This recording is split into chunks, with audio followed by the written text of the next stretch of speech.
প্রিয় বন্ধুরা কেমন আছেন? আজ নতুন একটি টপিক নিয়ে আলোচনা করব। দেখতেই পাওয়া যাচ্ছে ঝিনুকের ছবি দিচ্ছি, আমরা জেনে নেব ঝিনুকের সম্বন্ধে। মাংসল নরম শরীরযুক্ত জলজ প্রাণী, যা সাধারণত ঝিনুক এবং শামুক জাতীয় অমেরুদণ্ডী প্রাণীর অন্তর্ভুক্ত। এটি একটি সুস্বাদু খাদ্য এবং এর থেকে মুক্তাও পাওয়া যায়। এদের শক্ত খোলস থাকে এবং এরা বিভিন্ন পরিবেশে বসবাস করে। ঝিনুকের বৈশিষ্ট্য: 1. ঝিনুক বিভিন্ন আকারের হতে পারে, তবে এদের দুটি শক্ত খোলস থাকে যা এদের শরীরকে রক্ষা করে। 2. এরা সাধারণত সমুদ্র বা লবণাক্ত জলে বাস করে, তবে কিছু প্রজাতি স্বাদু পানিতেও বসবাস করে। 3. ঝিনুকেরা সাধারণত ছেঁকে খাদ্য গ্রহণ করে, অর্থাৎ জল থেকে ফিল্টার করে খাদ্য সংগ্রহ করে। 4. কিছু ঝিনুক প্রজাতি থেকে মুক্তা তৈরি হয়।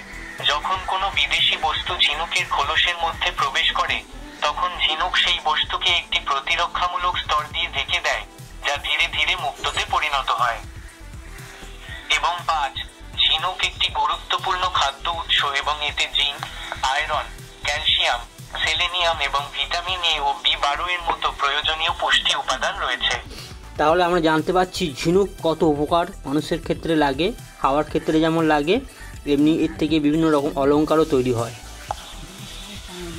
Shrimps are a type of fleshy, soft-bodied aquatic animal, which usually includes invertebrates such as clams and snails. It is a delicious food and pearls are also obtained from it. They have hard shells and live in a variety of environments. Characteristics of oysters: 1. Mussels can come in many different sizes, but they have two hard shells that protect their bodies. 2.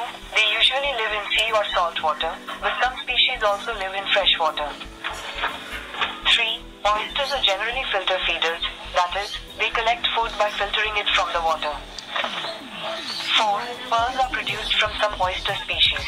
When a foreign object enters the mussel shell, the mussel covers the object আপনাদের with a এই protective ভিডিওটি layer, কেমন which লাগলো gradually তা turns into a আপনারা pearl. Comment করে জানাবেন, এবং এরকম ভিডিও যদি আপনাদের ভালো লাগে আরও নতুন নতুন ভিডিও আপনার সামনে তুলে ধরবো। সবাই ভালো থাকুন, ধন্যবাদ।